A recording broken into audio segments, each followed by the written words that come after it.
Merci de nous choisir pour vous informer. C'est bien l'heure de votre émission plurielle, la thématique autour de laquelle nos invités vont épiloguer, c'est bien sûr les accidents de la route, négligence humaine ou défaut d'infrastructure. On va en parler avec nos invités en studio. Nous sommes avec M. Vincent Assogba, instructeur en sécurité routière. Monsieur Assogba, bonjour. Bonjour, monsieur. Vous allez bien? Je vais bien et vous? Ça va, d'accord. Également en studio, le confrère Norbert Douadji de Radio Nana FM. Bonjour. Latif, bonjour. Mesdames et messieurs, vous qui nous écoutez, bonjour à vous aussi. Justement, je suis Latif Yorouma. Lorsqu'on parle de la sécurité routière, c'est quoi, monsieur Assogba, c'est quoi la sécurité routière? La sécurité routière est le fait que tous les usagers de la route se comportent bien sur nos rues, qu'ils respectent les exigences du code de la route pour éviter les accidents. C'est ce qu'on appelle sécurité routière, tout simplement. Oui. Voilà, il va falloir donc avoir des usagers, il va falloir avoir des rues, des routes. Ouais, des routes, cela. des routes et des rues. Puisque les rues, c'est en agglomération. C'est en dehors d'agglomération qu'on parle de routes. De routes. Oui. Quand on est en agglomération, on parle de rues. Et toutes les rues se valent. Il n'y a pas à dire cette route est plus grande, cette route est plus petite. On est sur le boulevard. On est sur le boulevard. On est... Toutes les rues se valent. Et en agglomération, ce sont des panneaux qui donnent des priorités. S'il n'y a pas de panneaux, on ne parle pas de priorité. La seule priorité, c'est la priorité à droite. Autrement dit, la sécurité routière, tout le monde ne la connaît pas, Norbert. Effectivement, comme l'a dit Monsieur Assogba, la sécurité routière, ça désigne l'ensemble des mesures et actions qui visent à prévenir les accidents de la route. Et aujourd'hui, malheureusement, il faut le signaler, tout le monde ne connaît pas ce qu'on appelle sécurité routière. Pour nous, chez nous, dans les pays, surtout africains, il suffit juste que je sache pédaler ou bien je sache conduire une moto et je peux prendre ma moto et me mettre sur la route. Alors que dans certains pays, ce n'est pas le cas. Moi, par exemple, tout le monde, y compris moi-même, parce que tout de suite, avant d'acheter une moto, on demande d'abord aux amis si quelqu'un peut vous passer sa moto ou vous apprenez d'abord à pédaler. Donc, pour vous, le fait que, je peux démarrer la moto, passer la vitesse, premier, deuxième, troisième, freiner, dépasser quelqu'un sur la route, déjà, je suis déjà prêt, même si je ne connais pas les codes de la route. Ça, c'est ce qui est mauvais chez nous, quoi. Alors que dans d'autres pays, sous d'autres cieux, avant d'être en circulation, avant de commencer par pédaler une moto ou même jusqu'à aller à voiture, il faut avoir au moins les b.a.-ba du code de la route. Donc, c'est ce qui manque un peu chez nous. Et puis, est-ce qu'il y a de contrôle? J'allais dire, il n'y en a pas. Donc, c'est là où il faut maintenant commencer par sensibiliser les gens. Il faut parler aux gens que ce n'est pas parce que vous avez appris à pédaler une moto ou à pédaler un vélo que vous avez toutes les notions liées à la route et que vous pouvez, avec votre engin, être en circulation. Et partant de tout ce que vous venez de développer, on comprend pourquoi, depuis un certain temps, il y a ce qu'on appelle augmentation des accidents de la route, monsieur Vincent Assogba. Oui, c'est la méconnaissance de la loi qui régit la circulation routière qui occasionne ces accidents-là. Là, il faut un b.a.-ba du code de la route avant de piloter un engin ou bien de conduire une voiture sur nos rues. D'accord. On en vient maintenant au sujet, négligence humaine ou défaut d'infrastructure. Si je m'en tiens justement à vos différents développements, pour l'instant, on se dit que c'est la négligence humaine ou c'est la méconnaissance des codes, parce que c'est deux choses différentes, hein, monsieur Assogba. Oui, je vais dire que c'est la négligence surtout. C'est la négligence.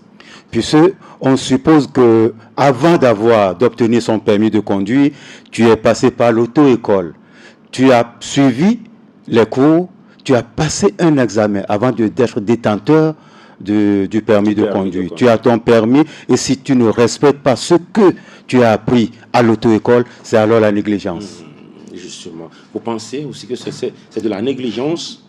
Non, oui, bon, en parlant de négligence, il y a une partie où il y a une part de ça, de négligence où, bon, on ne connaît pas. Parce qu'il y a la négligence. Si c'est la négligence, c'est parce que vous avez la connaissance, mais vous négligez et ça conduit justement. Voilà. Alors qu'à un moment donné, beaucoup ne le connaissent pas. Monsieur Assogba venait de parler, par exemple, comment on dit ça, des codes de la route. Et beaucoup d'entre eux ne connaissent pas ce qu'on appelle d'abord le code de la route. C'est parce que, comme je l'ai dit, on sait aller à moto, on sait conduire une voiture, donc c'est tout. Donc, parler de connaître, on ne connaît même pas d'abord. C'est-à-dire qu'il y a une partie qui ne connaît pas. Voilà, il y a une partie qui ne connaissent même rien du code de la route. Et il y a une seconde partie où, c'est vrai, on a été à une auto-école, on s'est fait former, mais c'est le respect maintenant qui pose problème. Qui n'est pas appliqué. Voilà, donc il y a ceux qui ne connaissent pas et ceux qui connaissent mais qui ne respectent pas. Donc voilà un peu les deux choses. Et qui sont laquelle des deux parties est plus dangereuse? C'est-à-dire vous ne connaissez pas le code, d'accord, et vous participez à l'augmentation des accidents, et l'autre partie qui connaît le code mais qui le néglige. Monsieur Assogba. Les deux côtés sont dangereux. Les deux côtés sont dangereux. D'autant plus quand tu ne connais pas, tu ne peux pas l'appliquer. Tu connais et tu ne l'appliques pas. C'est faire la folie sur la route. C'est la folie sur la route. Les deux côtés sont très dangereux. Très dangereux. Oui. Il se dit souvent que les femmes ne conduisent pas bien, mais ce sont les femmes qui font moins d'accidents. Vous partagez cet avis? D'un côté... Parce qu'il se dit que celui qui se dit qu'il connaît, il sait conduire, c'est lui qui fait la folie. Mais celui qui, voilà, se dit, donc, peut-être, ça limite des fois les accidents. Pourquoi on dit que les femmes font moins d'accidents? C'est parce qu'elles sont quelque peu prudentes. Elles sont un peu prudentes. Raison pour laquelle on dit que les femmes ne font pas beaucoup d'accidents. Mais dans certains cas, c'est la femme qui cause l'accident. L'accident. Oui. Dans certains cas, tu verras que c'est la femme qui a causé l'accident. Et elle n'est pas impliquée dedans. Si elle cause, c'est qu'elle est impliquée. Non. L'agent causal. L'agent causal. C'est-à-dire, c'est quoi l'agent causal? Je mets deux personnes en conflit. Or, je ne suis pas dedans, je ne suis pas dans ce conflit. Vous n'êtes pas, mais vous pouvez être impliqué. Je peux être impliqué, mais je ne suis pas dedans. Moi, je parle de l'implication. Oui, l'implication. Quand vous causez, c'est que vous êtes impliqué, même si vous n'êtes pas directement... Oui, indirectement impliqué, je voudrais dire. Voilà. Elles sont indirectement impliquées dans cet accident, dans la majeure partie des accidents.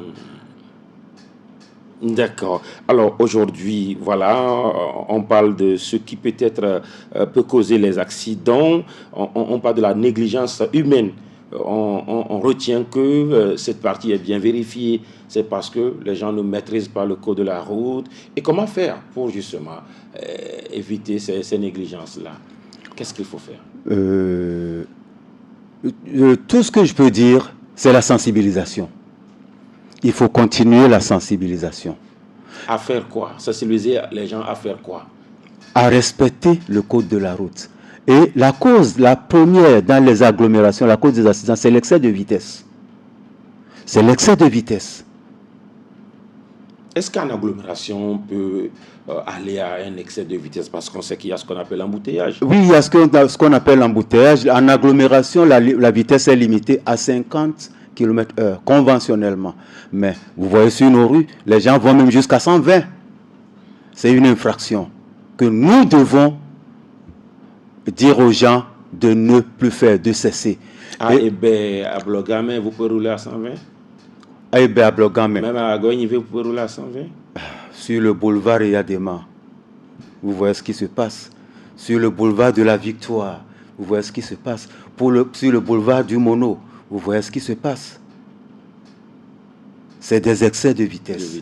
Parce que les gens disent que la rue est large, donc ils peuvent faire tout ce qu'ils veulent. Et ils ne respectent même pas, ils n'ont pas le temps même de voir les panneaux. D'accord. Il y a l'excès de vitesse, d'accord. Maintenant, qu'est-ce qu'il faut faire pour éviter tout cela? Alors, au-delà de l'excès de vitesse, il y a d'autres facteurs. Il faut également citer l'alcool au volant. Il y a la distraction, où certains sont... Même en venant ici, j'étais derrière un véhicule où le monsieur était avec son téléphone au volant. Et pendant qu'il conduisait avec un bras, avec l'autre, il a son téléphone et... Il sourit même. Des fois, il peut s'oublier au volant. C'est à la mode, c'est une mode à Lomé. Et puis, bizarrement, ils peuvent avoir un accident. Donc, il y a la distraction également. Il y a le non-respect des côtes, comme on l'a déjà dit. Il y a également les conditions de la route aussi. On va en parler. Donc, il y a les conditions de la route. Maintenant, ce qu'il faut faire, c'est qu'il faut sensibiliser. Et puis, au-delà de la sensibilisation, il faut réguler à un moment la circulation. Parce que vous savez que au jour le jour, quand vous prenez Lomé par exemple, Lomé, il y a beaucoup plus de monde à Lomé. Et sur les routes, il y a beaucoup d'engins. Moi, je suis un peu désolé quand déjà il sonne 9h, il n'y a plus des agents de police sur la route qui sont en train de réguler la circulation. Ils se reposent pour midi. Ou peut-être pour le soir. Mais dans d'autres pays, ce n'est pas le cas. Le Togo a beaucoup d'argent aujourd'hui. Ils doivent les mobiliser. Voilà, pour se relayer. Quand quelqu'un fait de 6h à 9h, l'autre il vient, il fait peut-être de 9h à 12h. Quelqu'un vient faire de midi à 15h. Comme ça régule un peu. Vous allez constater qu'entre 6h et 9h, où il y a à 16h de pointe, où il y a beaucoup plus d'engins en route, il n'y a pas trop d'accidents. Parce que il y a les forces de sécurité de l'ordre qui sont en train de réguler la circulation. Mais tout de suite, quand ils partent, c'est fini. Chacun fait ce qui lui passe par la tête. Donc, il faut d'abord sensibiliser et puis il faut réguler la circulation.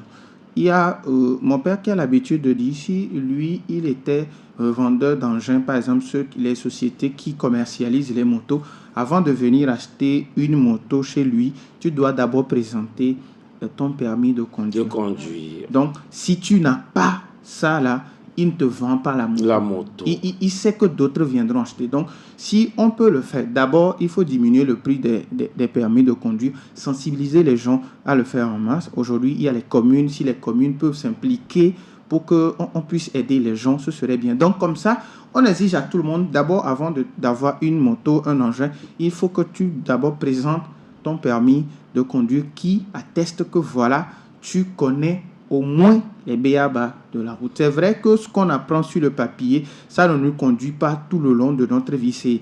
C'est dans la pratique qu'on apprend beaucoup plus, mais il faut qu'on ait au moins le b.a.-ba. D'accord. Alors, si Norbert exige ou peut-être suggère à ce que vous, peut-être son père, j'espère que ce n'est pas mon père à l'église, non, c'est ton père, voilà, géniteur. Oui. Voilà.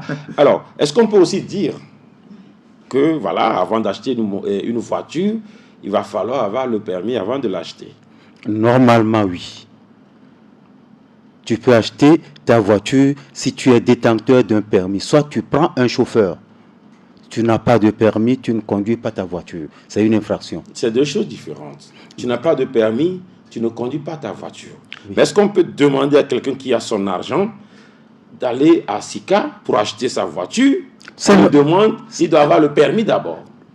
C'est normal que la personne aille acheter sa propre voiture. Elle a les moyens. D'accord. Mais elle n'a pas son permis. Elle peut toutefois acheter sa voiture et recruter un chauffeur. Mais elle ne peut pas monter à bord. Oui. Il ne peut pas conduire cette voiture tant qu'il n'a pas de permis de conduire. D'accord. Si vous venez de nous rejoindre, vous êtes sur Radio Djena. On parle de l'augmentation des accidents sur la route, négligence humaine ou défaut d'infrastructure. Justement, vous l'évoquiez entre-temps. Oui, il y a l'alcool, il y a la négligence, il y a le téléphone au volant, les distractions. Mais pas que. Est-ce que ce sont les seules causes des accidents sur la route? Non, ce ne sont pas les seules causes des accidents sur la route. Il y a aussi l'état de nos rues. Elles sont comment, nos rues? Nos rues, la plupart de nos rues ne sont pas assez larges. Les rues qui sont larges à Lomé, je vais dire, ce sont les 3 ou 4 que je viens de citer. Les boulevards. Les boulevards. Ce sont ces boulevards seulement qui sont larges. On en a combien d'ailleurs, les boulevards? Le boulevard du Mono, boulevard du Mono, pour nos auditeurs, c'est celle qui relie Lomé à Accra et Cotonou. Oui. Voilà. Ça, c'est le boulevard du Mono. Il y a le boulevard Nyasingbe Yadema. Ça, c'est la route qui relie les deux pôles du pays, c'est-à-dire Lomé-Sékassé. Le boulevard Jean-Paul II.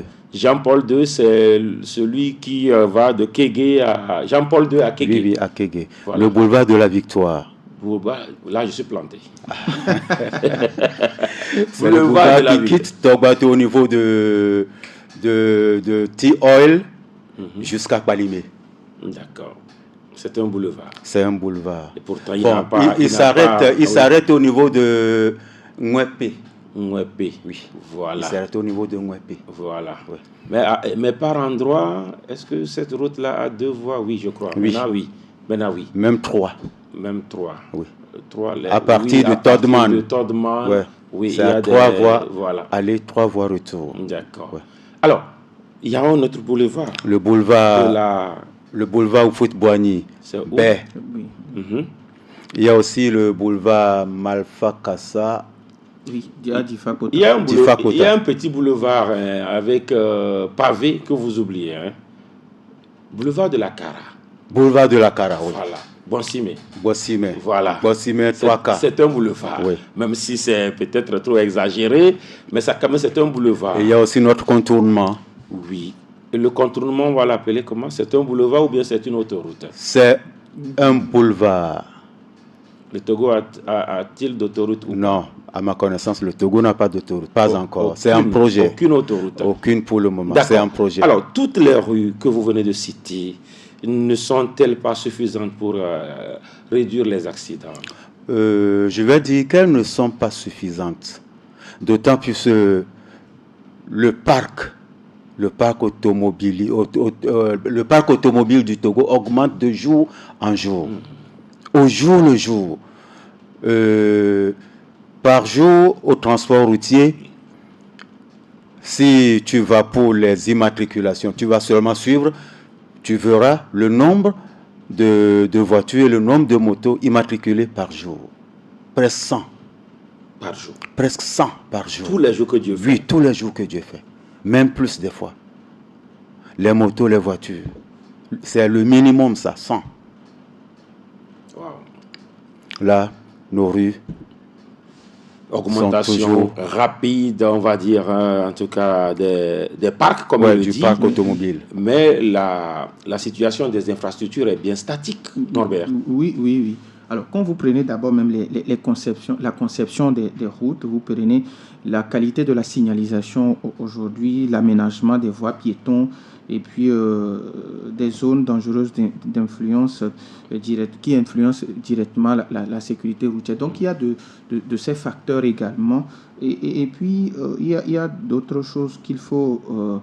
il y a aussi les équipements de sécurité. Quand vous prenez même la nomenclature de la voiture, il y a des équipements de la sécurité où, à un moment donné, tu ne sais même pas si celui qui est devant toi veut freiner ou pas parce qu'il n'y a pas de feu stop derrière. Par rapport aux engins. Voilà. Les engins même ont des soucis. Il y a les engins qui ont leurs soucis. Et puis, il y a également les aiguïtés de la route. Quand vous prenez la voie qui quitte Togo 2000 à la Fédération togolaise de football. Le petit contournement.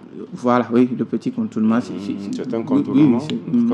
Alors, quand vous prenez cette voie, vous allez voir que la voie même est petite, mais au milieu, il y a le terre-plein central. Voilà. Le terre-plein central. Qui est plus large même que la chaussée. Plus que la chaussée. Tu te demandes, mais qu'est-ce qu'ils ont fait? Ou bien est-ce qu'il y a un projet? Donc, ce qui fait que là, sur cette voie, moi, c'est la voie que j'emprunte souvent tous les matins. Quand vous prenez la voie, il y a toujours des incidents sur la route. Et c'est sur cette voie également qu'il n'y a aucune force de sécurité pour, comment on va dire, pour réguler la circulation. Réguler la circulation. Donc, d'abord, il faut la situation des voies même. Donc, c'est des problèmes qu'il faut. Donc, ce qui fait que dans les jours à venir, dans les mois à venir, s'il faut encore construire, il faut véritablement regarder cet aspect de la chose. Sinon, ça ne va du tout pas. Ça ne va pas du tout. D'accord. Alors, il a évoqué justement cet terre-plein sans trop, on va le dire, parce qu'on dit un terre-plein central. Voilà. Alors, comment on peut expliquer, même quand vous prenez Limousine en allant, les terre-pleins centraux sont beaucoup plus larges que les routes. Vous êtes, en tout cas, monsieur Assogba, instructeur en sécurité routière. Expliquez-nous l'opportunité d'avoir justement les terre-pleins centraux plus denses que les routes. Oui, dans certaines agglomérations, on se sert de ces terre-pleins pour créer des parkings. Et c'est ce qui se passe sur le boulevard dont vous avez... Au niveau de Limousine. Au niveau de Limousine en allant, ouais. Ils se servent de ces terre-pleins-là pour créer des parkings payants, d'ailleurs, dans les communes. Ça, c'est en train d'être créé au niveau de Limousine, en allant vers Adido Gomé. Oui. Ouais.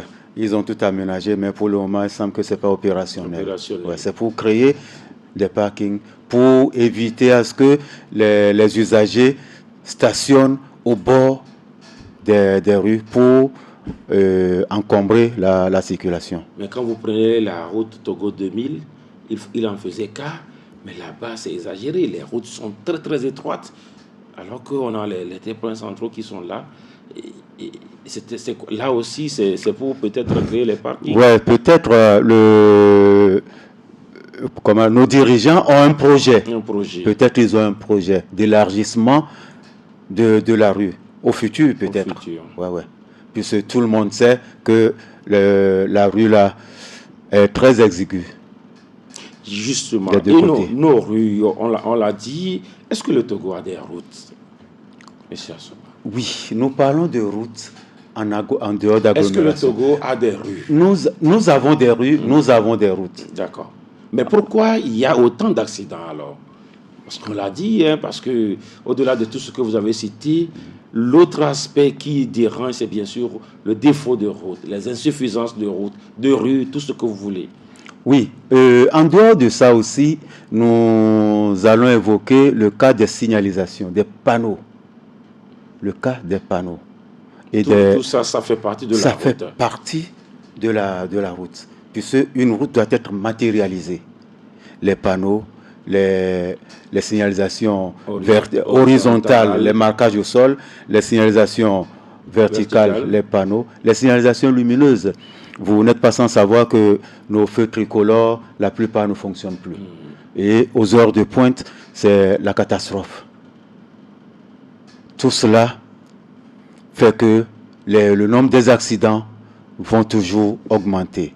Et il y a aussi la négligence au niveau des usagers qui ne respectent pas ces signalisations-là. Mais elles ne fonctionnent pas. Comment on peut les respecter? Non, par exemple, les panneaux. Les panneaux. Lesquels? Les panneaux, les panneaux horizontaux ou les panneaux? Non, les signalisations verticales, les panneaux. Les signalisations verticales. Nous avons comment l'appelle-t-on? Des passages pour piétons.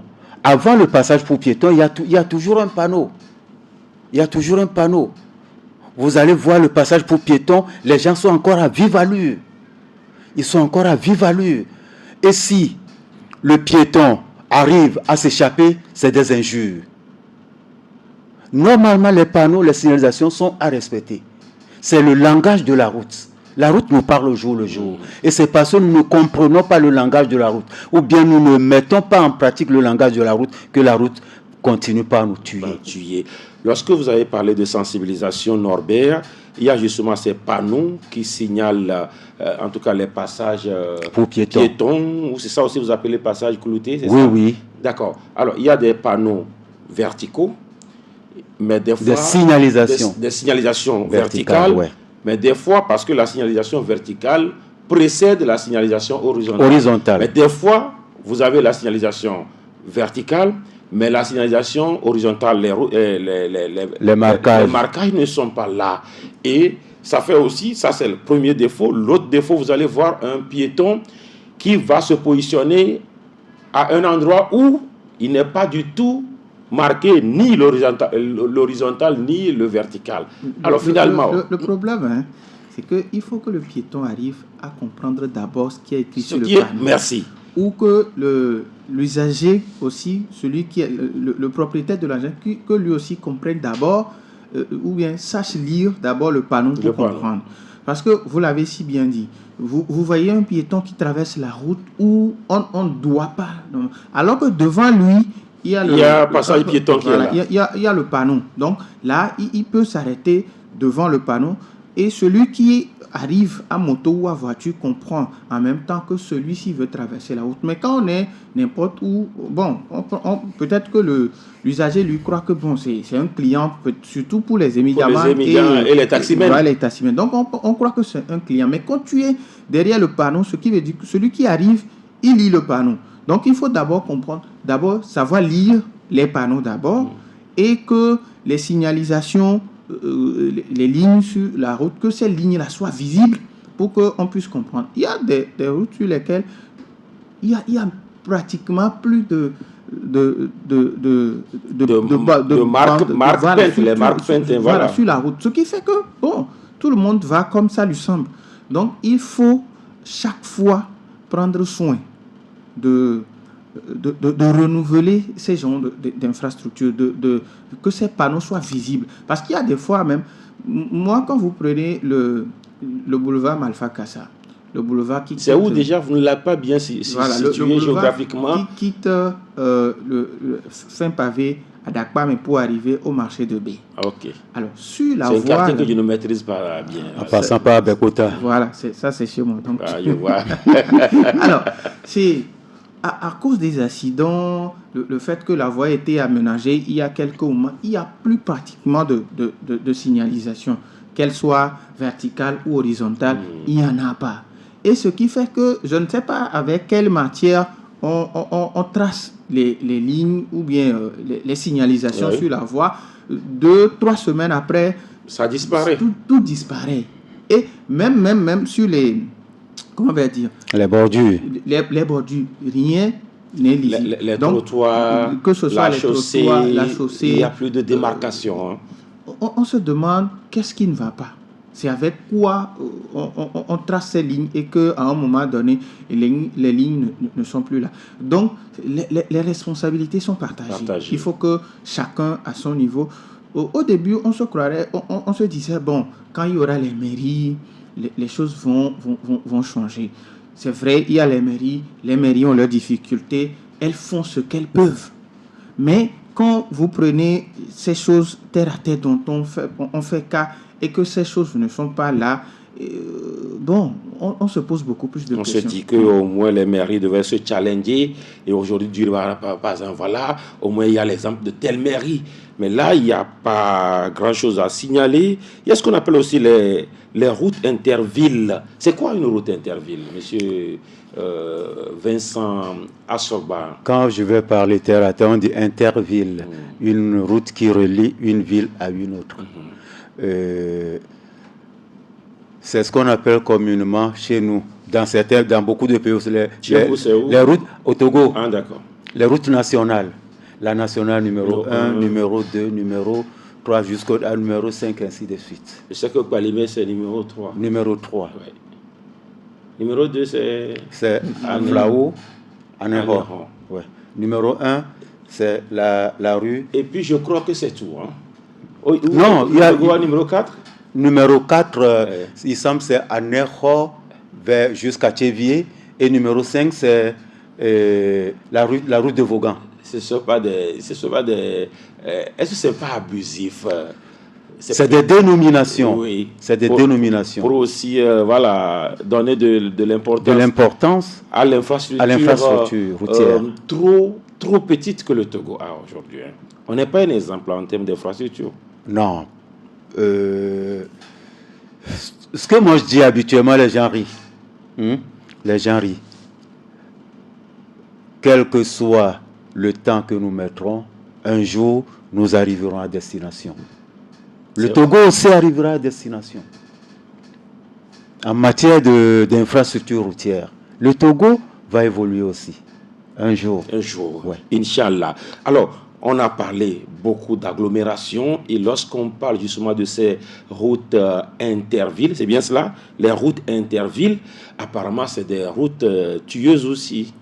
Et ce sont des routes qui tuent beaucoup plus. Quand vous prenez la nationale numéro 1, quand vous arrivez au niveau après le péage de Davier, jusqu'au niveau du stade Dr Kaolo, c'est la croix et la bannière. Même jusqu'à la sortie. Non, je prends d'abord cette portion. Il n'a pas voulu exagérer. Voilà. Je prends d'abord cette portion parce que c'est une portion que j'emprunte souvent. Quand le matin, quand vous prenez la voie là, mais c'est grave. C'est grave. Et à chaque 1 kilomètre, sans toutefois exagérer, il y a un cas d'accident. Et il y a des nids, je ne sais pas si c'est des nids de poules, je vais les appeler. Parce que c'est des trous béants qui sont sur la voie. C'est des nids de poules. Ah, ok. C'est comme ça on les appelle. Ouais, c'est comme ça on les appelle. Non, je sais que c'est comme ça on les appelle, mais c'est quand vous voyez la capacité ou bien la grandeur du trou, vous vous demandez, est-ce que c'est encore... Mais ça n'a rien à voir avec le trou qui a fait le tour du monde. Hein. Ah, non, ce trou, voilà. Voilà. Alors, moi, je suis déjà tombé 2 fois. Quand vous dépassez un peu le péage de Davier, et puis dans le Cornet, il y a un cimetière. Quand vous dépassez un peu le cimetière, c'est des voies où il y a les titans qui empruntent souvent. Oui. Et les 2 fois où je suis tombé, je suis derrière le titan, et puis à un moment donné, ce sont des gens qui font des mouvements brusques, et puis quand tu ne sais pas faire, tu tombes dedans. Alors, ce sont des routes nationales, comme on les appelle. Alors, quand on parle de route nationale, nos routes nationales ne peuvent pas être dans ces conditions. Je suis déjà allé, quand vous prenez par exemple la ville de Cotonou seulement, je suis déjà allé à Cotonou, mais c'est vrai que le Togo aussi va arriver là-bas. Mais avant qu'on arrive là-bas, il faut que la route tue toute la population d'abord avant qu'on arrive là-bas. C'est la grande question qu'on se pose. C'est vrai que les voies, les rues, comme vous les appelez, ces rues, on peut avoir ce qu'on a aujourd'hui. Mais les routes nationales, mais quand même, on se pose tellement de questions. Il a parlé de Davier. Il y a une route aujourd'hui qui n'a même pas encore été réceptionnée, mais qui aussi quand même n'est pas sécurisante. La nationale numéro 3, M. Assoba. La nationale numéro 3, Lomé-Balimé. À vrai dire, il y a de cela encore 2 semaines, j'ai emprunté la route là jusqu'à Takwame. Elle est terminée. Même les marquages au sol, tout est nickel. C'est la réception qui reste. Tout est bon. Tout est propre. Très bon. Très propre. Est-ce que ce n'est pas exagéré? Parce que cette route-là aurait pu être un boulevard.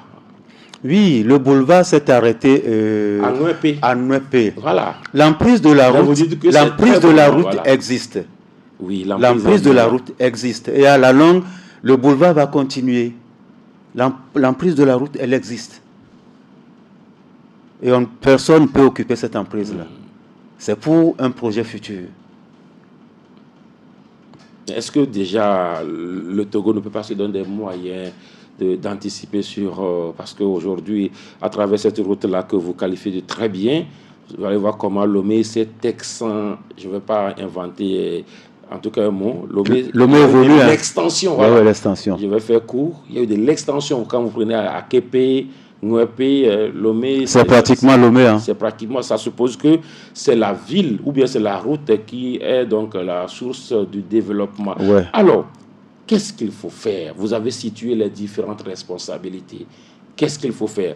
Par exemple, je vous ai écouté parler de quand l'usager, c'est celui qui est à moto, à voiture et aussi le piéton. Même le piéton, même un animal. Voilà. Alors, quand une partie des usagers connaissent le code et qu'une partie ne les maîtrise pas, c'est-à-dire les piétons, est-ce que ça peut le faire? Tout le monde est censé connaître le code de la route. Tout le monde est censé connaître le code de la route. D'autant plus que nous sommes tous des usagers. Où est-ce que je peux traverser la route étant piéton? C'est au passage pour piétons. Même si je ne suis pas au niveau des passages pour piétons, comment est-ce que je peux traverser la route prudemment pour éviter qu'un usager à 2 roues ou à 4 roues vienne me ramasser? Là, j'en appelle à la conscience de tous les usagers de faire extrêmement attention. Faisons extrêmement attention. Les gens, les piétons par exemple, un piéton qui traverse la route, tête baissée sur son portable. Est-ce lui-même, il se sent en sécurité? Il se met en danger. Un motocycliste qui a son portable en main, avec une seule main au guidon, mais il représente un danger. Un automobiliste qui met son portable sur le tableau de bord en train de suivre TikTok, mais c'est un danger public pour les autres. Il y a des voitures qui ont des vidéos incorporées directement. Oui, c'est l'insécurité totale. C'est l'insécurité totale que nous avons à Lomé. D'accord. Alors, l'État a obligé les usagers, surtout les motocyclistes, que ce soit le pilote ou celui qui est remorqué, obligatoirement le casque. Pourquoi ne pas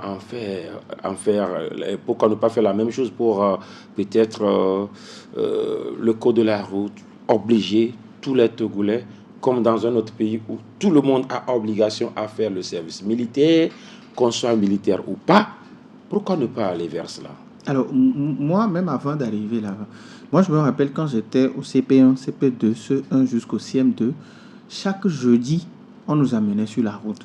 Prévention routière. Voilà. Et tout le monde aimait cette matière. Voilà, parce qu'on nous apprenait avant de traverser la route, je regarde à gauche à droite, avant de traverser. Ici, c'est les trottoirs, ici, c'est la chaussée. Alors que ce sont des choses, je ne sais plus si les enfants depuis l'année 2000 ou bien disons 2005 jusqu'à aujourd'hui, on le fait encore. Il y a plus ça. Il y a les matières qu'on appelle civisme, prévention routière et autres. Ça n'existe plus. Alors qu'avant, déjà depuis l'enfance, quand on vous amène sur la route avec l'enseignement que le professeur vous donne, là, vous l'avez en tête. Et quand vous arrivez sur la voie, et il y a une partie qui m'intéresse. Quand je regarde à gauche, à droite, et quand aucun automobiliste n'arrive, je cours avant de traverser la route. Mais aujourd'hui, comme l'a dit M. Vincent, on a un téléphone à main, on est au téléphone, et puis on traverse la route comme la voie nous appartenait. Donc, il faut sensibiliser les gens. Il semble que ce sont les gens de la ville qui aiment faire ça. Parce que quand tu cours, on te taxe de villageois. Quand tu cours, on te taxe de villageois. Je préfère qu'on me taxe de villageois parce que c'est ma vie en fait. C'est ma vie. Moi, chaque fois que je traverse la route, à moins que à une distance donnée, il n'y a pas de moto, il n'y a pas de voiture, je me presse toujours pour traverser la voie. C'est mieux l'expression là. Parce que est-ce qu'il faut courir en traversant la route? Merci. Normalement, le code de la route veut qu'on laisse passer le piéton, puisque c'est l'usager le plus vulnérable. On ne doit pas brusquer comment on appelle le piéton. Le piéton qui traverse la route, je vais dire ça pour que tous les auditeurs le saisissent. Quand tu heurtes un piéton, tu as tous les problèmes de cette vie. On n'a même plus besoin de constat. Le constat est déjà à ta défaveur. Quand un usager, un piéton traverse la route, toi, motocycliste ou automobiliste, tu dois le laisser passer. Tu dois ralentir. Raison pour laquelle la vitesse est limitée en agglomération. C'est parce que nous ne respectons pas cette limitation de vitesse qu'on n'arrive pas... Qu'on est surpris. C'est ça qu'on est surpris, qu'on n'arrive pas à laisser les usagers passer. On est trop pressé. L'usager aussi, le piéton aussi est trop pressé. Le piéton, pressé ou pas, dans le code, on dit tu ne dois pas ramasser un piéton. Même s'il traverse sans tenir compte du passage piéton. C'est-à-dire, il ne se met pas au passage clouté. Oui, c'est pas n'importe où qu'il y a les passages cloutés. Oui. Le piéton ne va pas faire par exemple 50 mètres avant de traverser. Non.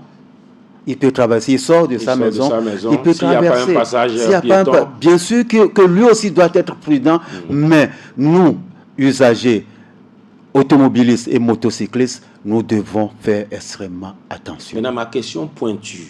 Est-ce qu'on traverse la route en courant? On ne doit pas traverser la route en courant. Si tu dois se précipiter. Tu dois te précipiter. Tu ne dois pas marcher comme... Non, comme dans son salon. Non. Ça aussi, c'est un autre cas. C'est un autre cas.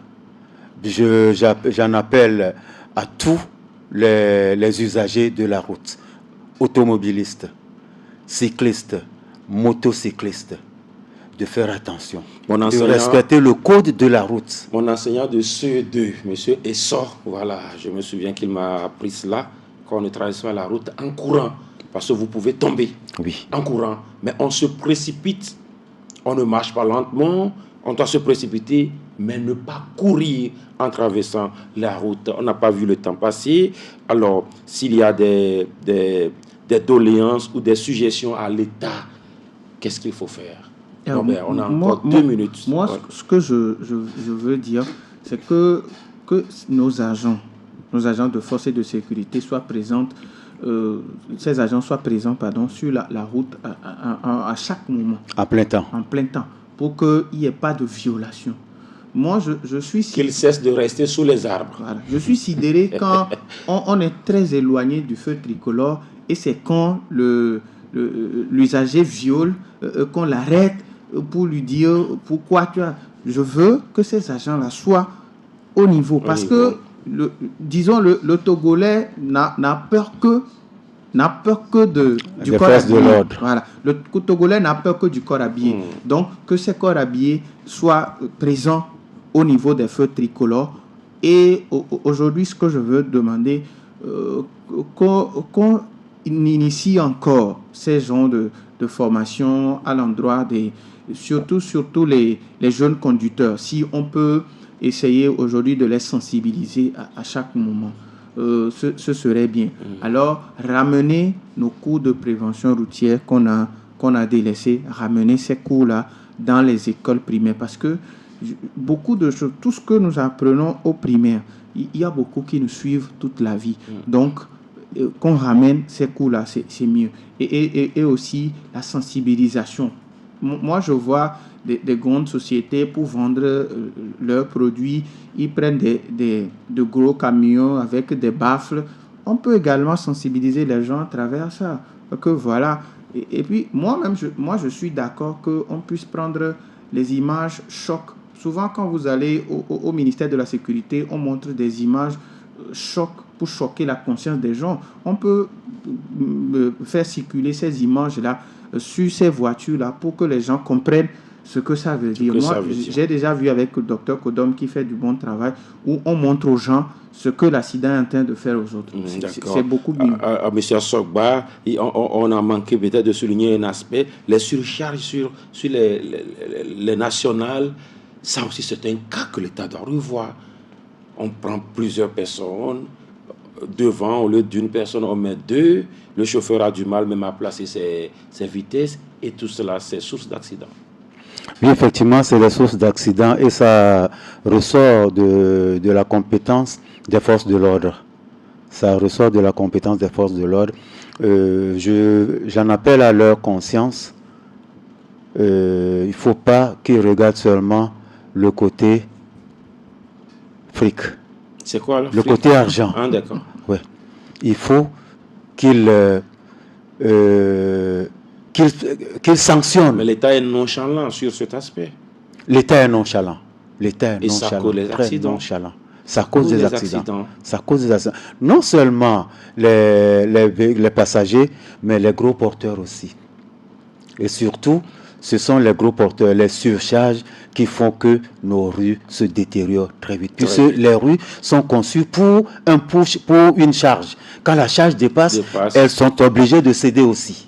Mais il faut dire aussi que voilà, les postes de péage sont là pour prendre de l'argent et doivent aussi entretenir nos routes. On aura le temps de revenir sur d'autres aspects liés justement à cette thématique. Merci à vous, Monsieur Vincent Asogba. Je vous en prie. Je rappelle que vous êtes instructeur en sécurité routière. Merci à Norbert Douadji, confrère de Radio Nana FM. Merci d'avoir accepté notre invitation. Merci à vous aussi pour l'invitation. Merci à tous ceux qui nous ont suivis. On se prend rendez-vous mardi prochain pour notre numéro de votre émission Pluriel. Bye bye.